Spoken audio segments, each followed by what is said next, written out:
Ry avana malala rehetra ao amin'ny tompo ho aminareo rehetra ne ny fahasoavana mampiadanana ny famindram-po sy ny fampahirezana avy amin'Andriamanitra ray sy Jesosy Kristy tompo. Amen. Manasa antsika ry havana malala iompo amam-panahy amin'ny alalan'ity fanompom-pivavahana anio alahady faharoan'ny volana May 2024 ity. Alahady voalohany amin'izao volana May izao izay anomboantsika iaina sy fampahery indray amin'ny lohahevitra vaovao manao hoe mampiorina ny mino ny herin'ny fanahy masina.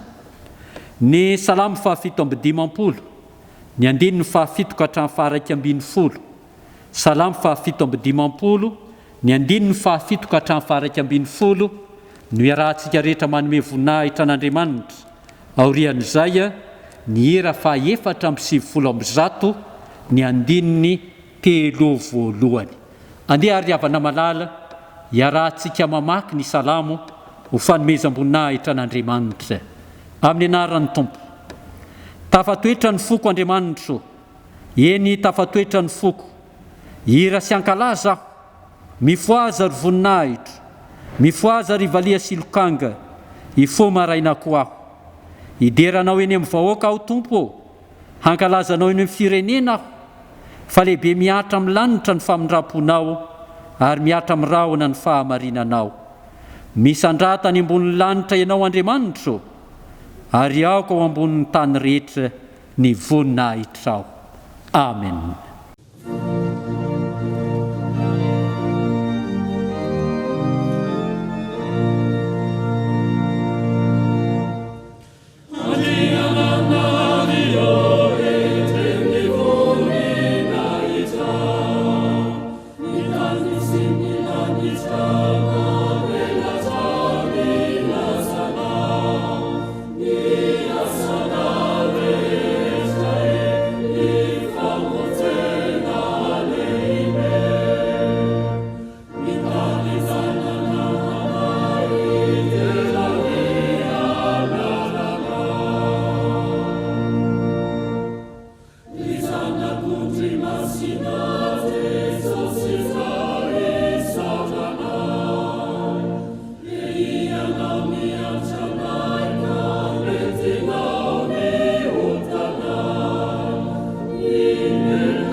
Hivavaka isika, midera sy mankalazanao zay Andriamanitra, fa ianao ny nahary ny lanitra sy ny tany sy zay rehetra ao aminy. Ianao ny tompo sy mpahary anay zanak'olombelona ka nametraka anay eto amin'ity izao tontolo izao ity. Ianao ny tompo ny andro sy ny alina, ny volana sy ny taona mifandimby. Misaotra anao izahay, no ianao ny aro sy ny tahanay teo ampamakivakiana iny volana aprily lasa iny, ary ny nanomezanao anay indray tombon'androm-pahavelomana ka mahatratra ity volana meza idiavina ity. Tena tsapanay tokoa Andriamanitra, fa tsy mahay manampy ny androm-piainanay izahay, na dia minitra iray monjasy. Misaotra anao izahay noho ny amin'i Jesosy Kristy tompo sy mpanavitra anay, ilay mitondra ny aretinay rehetra sy mivesatra ny fahorianay. Mankasitraka anao izahay noho ny herin'ny fanahinao masina mampiorina ny finoanay sy mbola mampiombona anay amin'ny alalan'izao fanompom-pivavahana izao. Ankehitriny ary, tario sy ampaherezo amin'ny fanahinao izahay, ary hamasino izao fanompom-pivavahana izao ho eniky ny voninahitra ao Andriamanitra. Amin'ny anaran'i Jesosy Kristy Tompo, lohan'ny fiangonana no angatahana izany. Ny voninahitrany ho anao Ray sy Zanaka ary fanahy masina. Amen. Ianao amin'ny fanajana ry havana ny teny manambara ny sitrapon'Andriamanitra arak'izay hita ao amin'ny soratra masina. Fa voasoratra hoe, fa izay araka ny nofo dia mihevitra izay zavatry ny nofo, fa izay araka ny fanahy kosa mihevitra izay zavatry ny fanahy. Fa ny fihevitry ny nofo dia fahafatesana, fa ny hevitry ny fanahy kosa fiainana sy fiadanana. Fa ianareo tsy ao amin'ny nofo, fa ao amin'ny fanahy, raha ny fanahin'Andriamanitra no mitoetra ao anatinareo. Fa raha misy kosa tsy manana ny fanahin'i Kristy, dia tsy azy izy. Amen. Sambatra ny mahitsy lalana izay mandeha araka lalàn'i Jehovah. Sambatra izay mitandrina ny teny vavolombelony ka mitady azy amin'ny fony rehetra. Ry havako malala rehetra ao amin'ny Tompo, tsy mahatanteraka ny sitrapon'Andriamanitra isika. Betsaka ny heloka sy fahotana vitantsika. Ko andeha isika ankehitriny, hifony eo anatrehan'Andriamanitra, iaiky ny helontsika. Aoka ary ny fontsika, samy anaraka izao tolom-bavaka izao. Hivavaka isika. Andriamanitra rainay any an-danitro, miondrika mpanetreteny eto anatrehanao izahay, miaiky ny heloka sy ny tsy fahamendrianay, ary indrindra ny tsy nanatanteranay ny sitraponao. Reraka ny fonay no ny ady atrehanay, mivezivezy ny saina maneritreritra no ny loza izay manjoanay sy izao tontolo izao. To tsy mahazo toerana ao am-ponay iray eo ny fihevitry ny fanahy mitondra fiadanana, fa manjaka kosa ny fihevitry ny nofo mitondra tahotra ny fahafatesana. Mifona aminao izahay Tompo, ary mangataka ny herin'ny fanahinao masina hampiorina sy hampitoetra anay amin'ny fiainana. Avelao ny elokay, ary diovy amin'ny ran'i Jesosy Kristy Zanakao ny fonay, mba ho te-polo fonena ny fanahinao masina. Amin'ny anaran'i Jesosy Kristy mpamindra fo sy mpamela heloka no anaovana izany vavaka izany. Amen.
tianao Andriamanitra ry havana malala.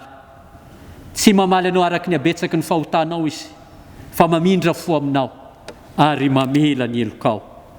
Raiso amin'ny finoana sy ny fifaliana ary ny teny manambara ny famelan-keloka izay atolotr'Andriamanitra ho antsika. Fa izao no fanekeko ataoko amin'ny taranak'Israely. Rehefa afaka izany andro izany ho Jehovah, dia ataoko ao an-tsainy ny lalako sady soratako ao am-pony, ary izao Andriamaniny ary izy io oloko. Ary indro asiako fofinaina ianareo ka ho velona, ary asiako ozatra ianareo ka hampaniriako nofo. Ary soratako ao am-ponareo ny teniko, dia ho rakofakoditra ianareo, ary asiako fofinaina ianareo ka ho velona, ka dia ho fantatrareo fa izaho no Jehovah. Ko amin'ny anaran'i Jesosy Kristy zanak'Andriamanitra velona no anambarana aminao hoe voavela ny elokao noho ny fitiavan'Andriamanitra anao ao amin'ny Kristy. Amen. Sambatra ny olona izay voavela ny elony sy voasarona ny fahotany. Sambatra ny olona izay tsy isain'i Jehovah eloka ary tsy misy fitaka ny fanahy. Amen.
Ny olona voavela eloka dia samy manambara ny finoany. Koa andeha sika ry havana malala, hiaraka hanambara ny finoantsika dia ny fanekem-pinoana apôstôlika iombonantsika amin'ny fiangonana masina manerina izao tontolo izao, manao hoe mino an'Andriamanitra ray tsy tompanao ny lanitra sy ny tany aho, ary mino an' Jesosy Kristy zanan'lahy tokana tompontsika izay nitorotoroana tamin'ny fanahy masina, nateraky Maria Virjiny, nijaly nanapaka Ponty Pilato, nimboana tamin'ny hazo fijaliana, matika nalevina, nidina tany amin'ny fiaina tsy hita, nitsangana tamin'ny maty tamin'ny andro fahatelo, niakatra ho any an-danitra, nipetraka eo ankavanan'Andriamanitra ray tsy toa, avy any niaviany tsara ny velona sy ny maty. Mino ny fanahy masina aho, ny fiangonana masina manerana izao tontolo izao, ny fiombonan'ny olona masina, ny famelan-keloko, ny fitsanganany tena amin'ny maty, ary ny fiainana mandrakizay. Amen. Dia ampifaliana trany ry havana no iarabanantsika mahatratra ity alahady voalohany amin'ny volana May ity, mitondra mambavaka atsika tsiraray avy sy mampahery atsika any amin'ny isa-tokantrano isam-baravarana. Ny herin'ny fanahy masina tokoa hampiorona atsika tsiraray avy, hampijoro atsika amin'ny finoana ka tsy hamela ny tongontsika angozogozo. Mirary fahasitranana aingana ry havana ho andreo izay tratrany tsy fahasalamana, ary dia mampahery sy mampionona manokana ireo fianakaviana namoy havana malala. Tamin'ny herin'ny androany dia nisy antso teto hafatra avy amin'ny Topaza mba hanapitsika ireo zazakamboty izay karakarain'ny FJKM. Misaotra sy mankasitraka ry havana ho an'ireo izay nanohana ny antso. Ny tompo any hamaly fitianareo ary dia ho marina aminareo ny tenin'i Jesosy Kristy manao hoe arak'izay efa nataonareo tamin'ny anankiray amin'ireto rahalahy kely indrindra ireto no efa nataonareo tamiko koa. Mateo 5:20 ny andeniny 7. Amin'ny fiombonantsika miatrika izao andro sarotra izao ry havana dia misy hatrany ireo asa sy adidy tsy azontsika avely, na ny adidy anatiny io na ny ivelany, eo anivon'ny synodam-paritany, eo anivon'ny foibe FJKM. Koa manasa sy manentana ny mpandray fanasan'ny tompo rehetra izay maniry handray anjara amin'ny adidin'ny mpandray, finoana sy asa sy kitapo-iombonana. Fa azontsika atao tsara ny mandrotsaka izany amin'ny tompona andraikitry ny vola eo anivon'ny fiangonana, na mandrotsaka izany amin'ny laharana sy ny kaonty izay misoratra eto anila eto. Ny farany havana, raha toa ka mbola tsy misokatra ny fiangonana dia mitoy hatrany ny fanompoam-pivavahana amin'ny alalan'izao tambajotran-tserasera FB sy YouTube izao isaky ny alahady amin'ny 10 ora atoandro. Dia ho an'Andriamanitra ny voninahitra. Iroso amin'ny fankalazana ny tenin'Andriamanitra isika, ka milohan'izany dia hanao irairay ny amboara-peo.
Ivavaka isika. Tsy mitsahatra ny misaotra sy mankasitraka anao zay Andriamanitra, fa tsy mangina ianao, fa mbola miteny aminay mandrakariva. Tonga indray ary ny fotoana ankehitriny, hamakina sy hainoana ny teninao, hitoriana sy hanambarana ny afatrao indrindra koa. Mombana ianao Andriamanitra amin'ny alalan'ny fanainao masina, ka masiny koa ny teninao, mba hanambara ny fanatrehanao, ny famanginao sy fampahirezanao ny olonao. Hiasa ao anatinay anie ny teninao, ka hitondra hery sy aina vaovao anay, mba hanananay finoana sy fanantenana velona eo ampamakivakiana ny androm-piainanay rehetra. Amin'ny anaran'i Jesosy Kristy Tompo sy Mpamonjy, izay omem-boninahitra sy laza miaraka aminao ray sy ny fanahy masina, no angatana izany. Amen. Iaraka hamaky sy iaino ny tenin'Andriamanitra isika ry havana malala, arak'izay hita ao amin'ny Deutéronomie 4:30, ny 15 hatramin'ny 7, Matteo 10, ny 9:20 ka hatramin'ny 20, Koritianina 2:7, ny 1 ka hatramin'ny 9. Deutéronomie 4:30, ny 15 ka hatramin'ny 7, vakina amin'ny anaran'ny Tompo. Ary Mosesy mpanompon'i Jehova dia maty teo amin'ny tany Moab araka ny tenin'i Jehova. Ary ny aleviny tao an-dohasa tao amin'ny tany Moab tandrifin'ny Beti-Peor. Ka tsy misy olona mahalala ny fasany mandrak'androany. Efa 20 taona Mosesy vao maty, ary tsy pahana ny masony na ny hena ny heriny. Ary ny zanak'Israely ny saonan'i Mosesy 30 andro teo Arbota Moab, dia tapitra ny andro fitomanina ny saonana ny Mosesy. Ary Josua zanak'i Nona dia feno ny fanahy-pahendrena, fa efa nametrahan'i Mosesy tanana izy. Dia niaino azy ny zanak'Israely, ka nanao arak'izay nandidiny Jehova any Mosesy. Matteo 10, 19 ka hatramin'ny 20. Endry izao maneraka anareo tahaka ny ondry eo ampovoan'ny ambodia, koa endre tahaka ny menarana, ary mora tahaka ny voromailala. Ary mitandrema ianareo noho ny amin'ny olona, fa atolony io amin'ny sinedriona sy okapohiny ao amin'ny sinagoga ianareo. Ary entiny eo anatrehany mpanapaka sy ny mpanjaka ianareo noho ny amiko, ho vavolombelona aminy sy amin'ny jentilisa. Fa raha manolotra anareo izy, dia aza manany amin'izay fomba hitenenanareo na izay holazainareo, fa omenanareo amin'izany ory zany izay holazainareo. Fa tsy anareo no miteny, fa ny fanahin'ny ray no miteny ao anatinareo. Koritianina 2:7, ny 1 hatramin'ny 9. Moa midera tena indray va izahay, sa toy ny sasany, ka mila epistily filazantsoanay ho aminareo na avy aminareo? Ianareo no epistilinay, voasoratra ato am-ponay, sady fantatra sy vakin'ny olona rehetra. Eny, aseho epistilin'i Kristy izay entinay ianareo, tsy nosoratana tamin'ny ranomainty anefa, fa tamin'ny fanahin'Andriamanitra velona, tsy teo amin'izay tena vato fisaka, fa teo amin'izay vato fisaka nofo dia ny fo. Ary manana izany fahatokiana izany ny amin'Andriamanitra izahay amin'ny alalan'i Kristy, kanefa tsy miambo hanana fahaleilovana avy amin'ny hevitra na amin'inona na amin'inona izahay, fa ny fahaleovanay dia avy amin'Andriamanitra, izay efa nampahaleo anay koa ho mpanompo amin'izay fanekena vaovao, nefa tsy amin'ny soratra, fa amin'ny fanahy. Fa ny soratra mahafaty, fa ny fanahy no mahavelona. Amen. Ray masino, manamasinana amin'ny fahamarinana, ny teninao no fahamarinana. Amen.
ry avana malala rehetra amin'ny tompo hanapaka lalandavamponareo any ny fiadanany Kristy.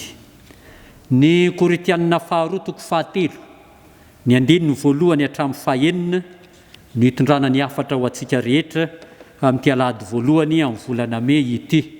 Koritianina 2:7 ny 1 hatramin'ny 9. Mandritra ny volana May isika ry havana malala dia miaina sy mifanentana amin'ny lohahevitra manao hoe mampiorina ny mino ny herin'ny fanahy masina. Ny volana May ihany koa dia fantatsika loatra fa manomboka amin'izao volana May izao ny fankalazan'ny fiangonana ny asan'ny fanahy masina. Ary dia mahatsiaro isika fa tao anatin'ity volana May ity indrindra ihany koa no misy ny Pentekosta izay ahatserovan'ny fiangonana ny nilatsahan'ny fanahy masina. Eto amin'ity Koritianina 2:7 1 hatramin'ny 7 ity, raha miresaka ny asan'ny fanahy masina ao amin'ny fiangonana dia misy hevi-dehibe anankiroa. Ny voalohany dia ny asan'ny fanahy masina ao amin'ny fiangonana mampijoro ny mino ho epistily velona. Hitantsika izany eo amin'ny 1 hatramin'ny 7. Mampijoro ny mino ho epistily velona. Ary ny hevi-dehibe faharoa dia ny hoe ny asan'ny fanahy masina ao amin'ny fiangonana manome fahafahana sy hery ho enti-manompo. Manome fahafahana sy hery enti-manompo. Hitantsika io eo amin'ny 1 ka hatramin'ny 9. Andeha ary avako malala ho jerentsika ireo amboaran-kevitra anankiroa ireo. Voalohany, asan'ny fanahy masina ao amin'ny fiangonana mampijoro ny mino ho epistily velona. Ny epistily dia fantatsika mazava tsara ry havana fa taratasy soratana alefa amin'ny hafa. Ary eo amin'ny tontolon'ny testameta vaovao ny epistily dia taratasy voasoratra mirakitra tenin'Andriamanitra, mirakitra fananarana sy fampianarana alefa ho an'olona iray na ho an'ny fiangonana. Misy 3:12 izy ireo ao amin'ny testameta vaovao. Soratra manambara an Jesosy Kristy sy ny famonjeny. Raha mandinika ity 1 ka hatramin'ny 7 ity anefa isika ry havana malala dia tsy taratasy, soratra amin'ny raha mainty ny voalaza eto fa olona notondroin'ny Paoly apôstôly ho epistily. Dia ireo kristianina tao Korinto izany. Ho indrindra ny apôstôly eo amin'ny 2 ianareo no epistilinay voasoratra ato am-ponay sady fantatra sy vakin'ny olona rehetra. Ianareo ry Koritiano no epistilinay voasoratra ao am-ponay fantatra sy vakin'ny olona rehetra. Mahatsiaro ilay teny fanaon'ny tanora ankehitriny hoe vakina fotsiny. Izany hoe olona lay tenan'ny olona mijoro no mba hanambaran'i Kristy fa tsy boky na taratasy na teny ambara sy torina. Lay tenan'ny kristianina no milaza ny hatsaran'i Kristy sy ny famonjeny. Lay tenan'ny kristianina no maneho ny endrik'Andriamanitra sy ny voninahiny. Tsindrin'ny Paoly apôstôly mazava tsara ry havako malala eo amin'ny 1 ny antony lehibe mahatonga ny tenan'ny kristianina ho epistily velona. Izao no antony, hoy izy eo amin'ny 1 aseho epistilyn'ny Kristy ianareo tsy nosoratana tamin'ny ranomainty anefa fa tamin'ny fanahin'Andriamanitra velona, tsy teo amin'ny tena vato fisaka fa teo amin'ny vato fisaka nofo dia ny fo. Izany hoe ny asan'ny fanahy masina ao am-pon'ny mino no manova sy manefy azy ary manavao azy isan'andro ho epistily velona. Epistily na soratra hafa tanteraka no ilay voasokotra tamin'ny vato fisaka tamin'ny andro Mosesy ao amin'ny testameta taloha.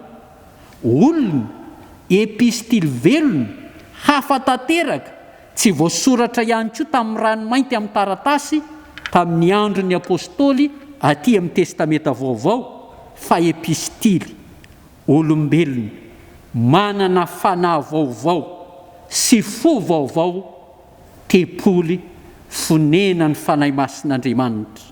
Ho ihany Paoly apôstôly amin'ny Koritianina voalohany 4:9-10. Moa tsy fantatrareo va ry Koritianina, moa tsy fantatrareo va fa tepolin'Andriamanitra ianareo ary ny fanahin'Andriamanitra mitoetra ao anatinareo. Ry avako malala rehetra amin'ny tompo, ity 9 ka hatramin'ny 9 ity dia mametraka antsika kristianina tsirairay avy izay nandray an'i Jesosy Kristy eo amin'ny toerana maha-kristianina marina sy mahitsy eo anatrehan'Andriamanitra sy eo anatrehan'ny olona, atsika tsirairay avy kristianina marina mitondra an'i Kristy eo amin'ny fiainany andavanandro, ka tsy hoe manaiky sy mino azy fotsiny fa maneho azy amin'ny toe-panahy sy ny toe-tsaina, amin'ny fiteny sy ny atao, amin'ny fihetsika sy ny fitondran-tena.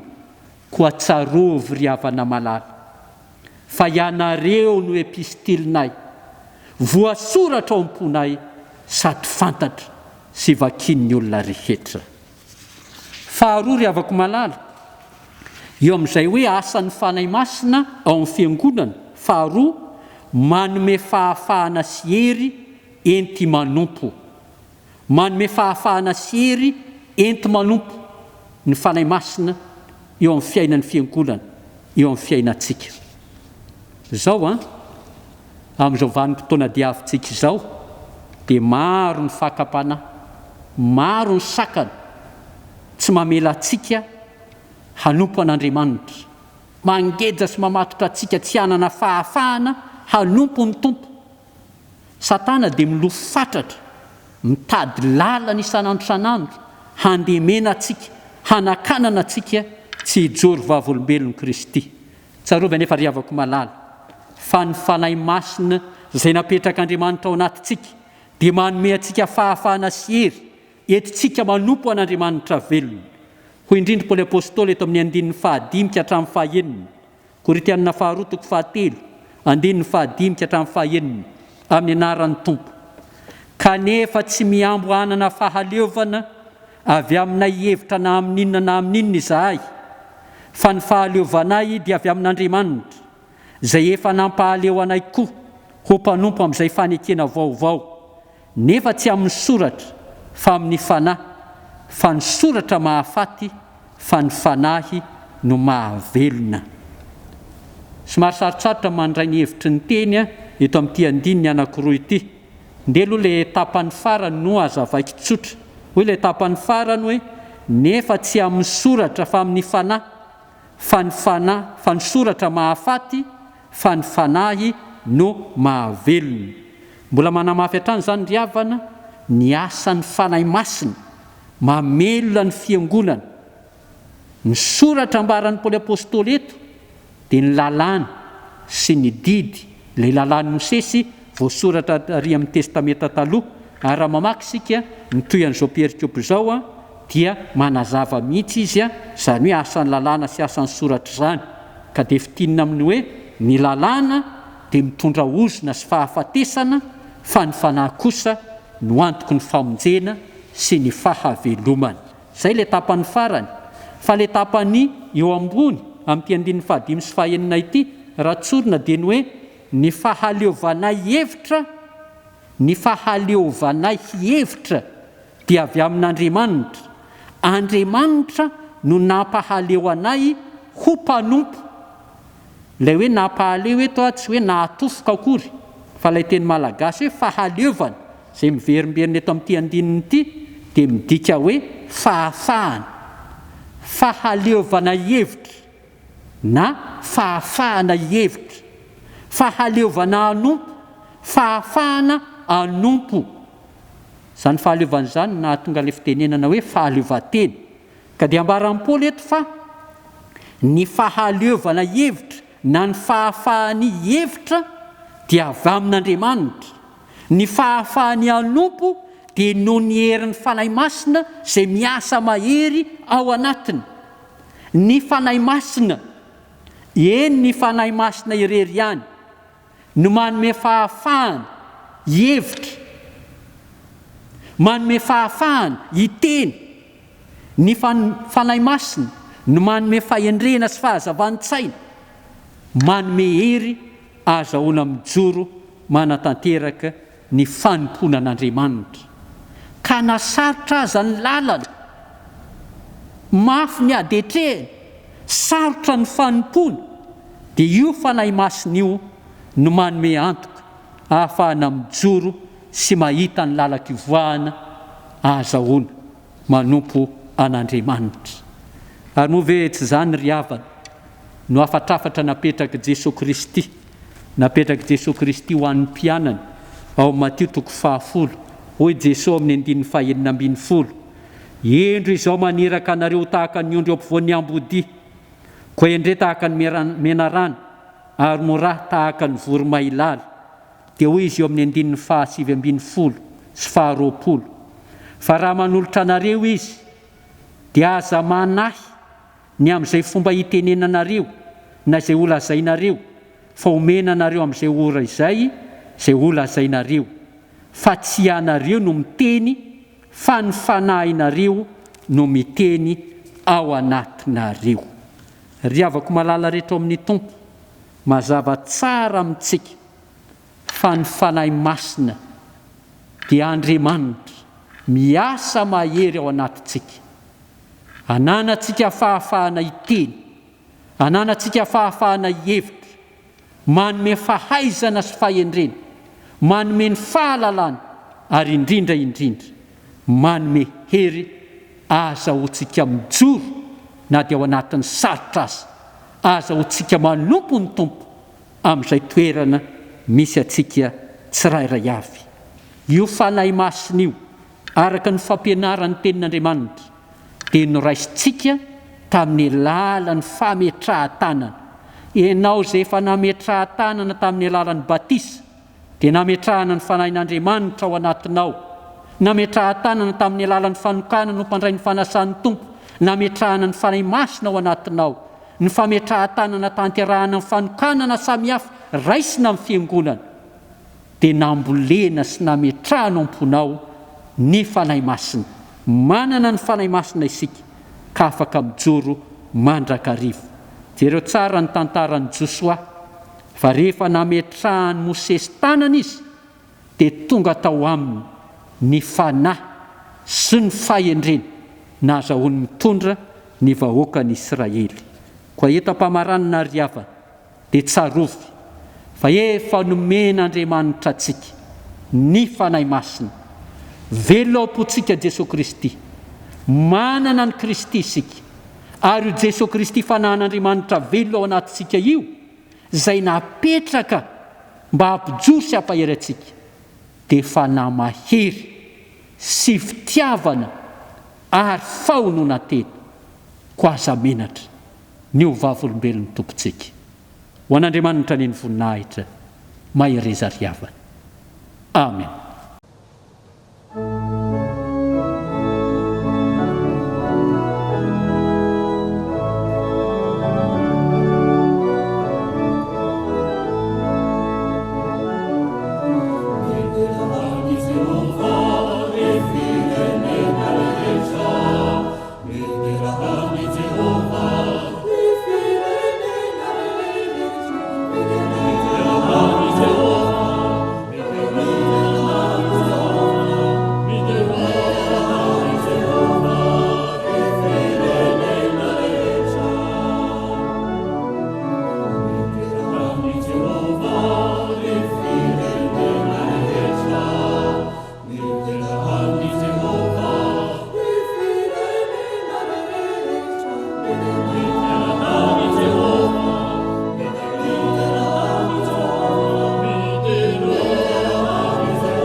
Miombambavaka isika.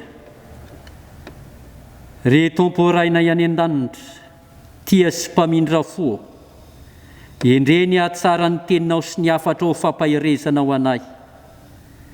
Tsaronay tokoa fa akaiky anao izahay, isaky ny miteny aminay ianao. Misaotra ray io, no ny herin'ny fanainao masina, izay mampijoro anay ho epistily velona, sady manome fahafahana sery ho anay, entina manompo anao.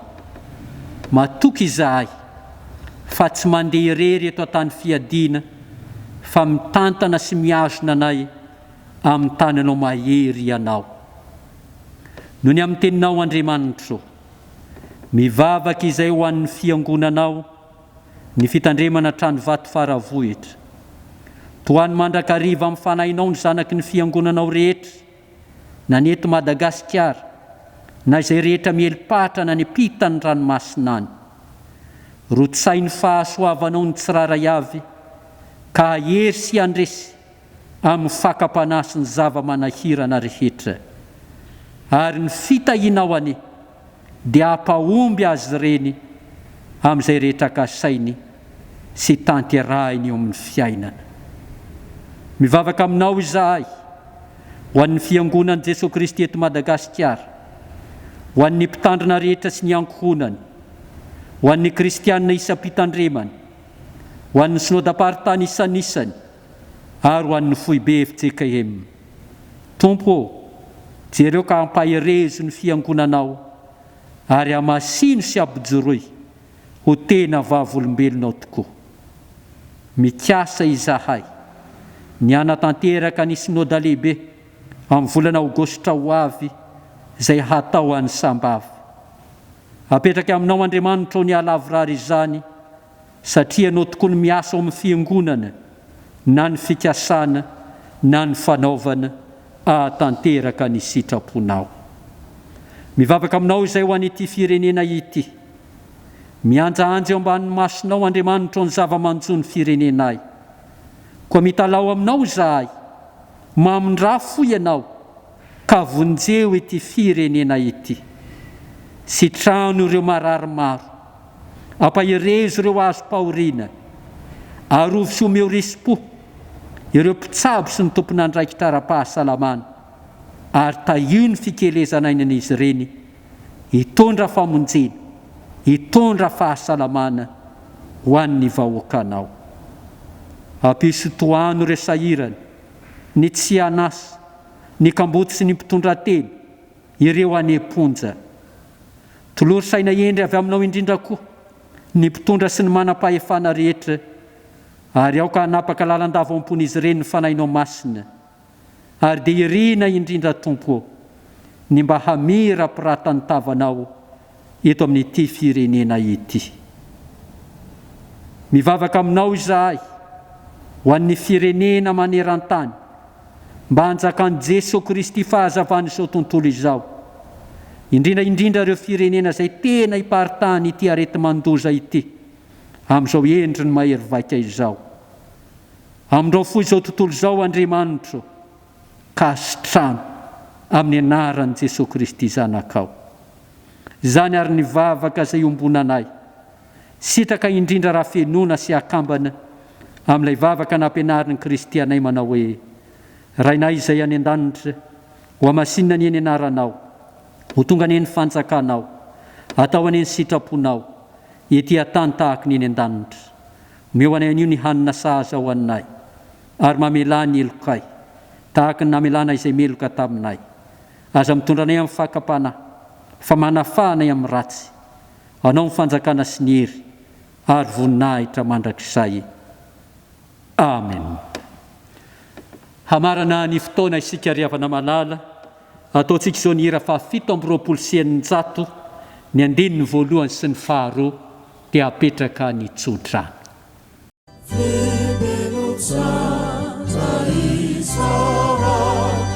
Jesosy Kristy tompona, atsioti sulanana, ati amin'ny ranombe, kanarano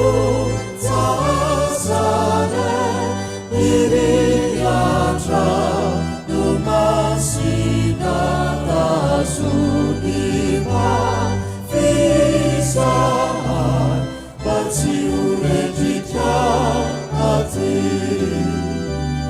ka namalo Zazare iriatra no masina tazomitra fisamay fa tsy ho rendrika aty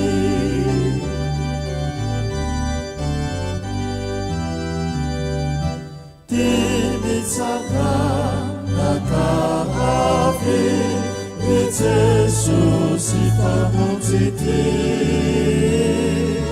Jeremifa uriana anarona ny rivotra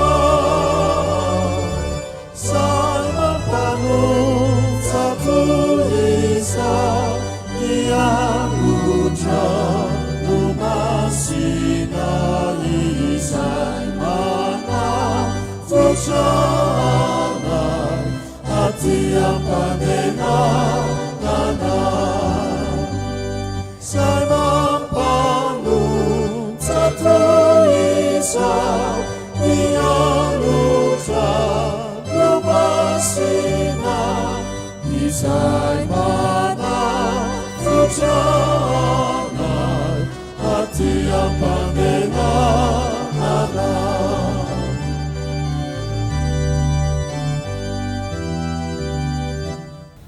Ho tanteraka aminareo aneriavana ny tsodrano izay tononona amin'ny anaran'ny Tompo. Hitondranao any amin'ny avany ny anaran'Andriamanitra Jakoba. Ahatonga famonjena ho anao avy amin'ny fitoerana masina ny izy. Hanome anao araka ny herin'ny fonao any izy ary ahatanteraka ny fisainanao rehetra. Ho aminao any ny fahasoavana sy ny fiadanana. Amen. Dia ho an'Andriamanitra ireriny ny voninahitra amin'ny anaran'ny Ray sy ny Zanaka ary ny Fanahy Masina. Amen.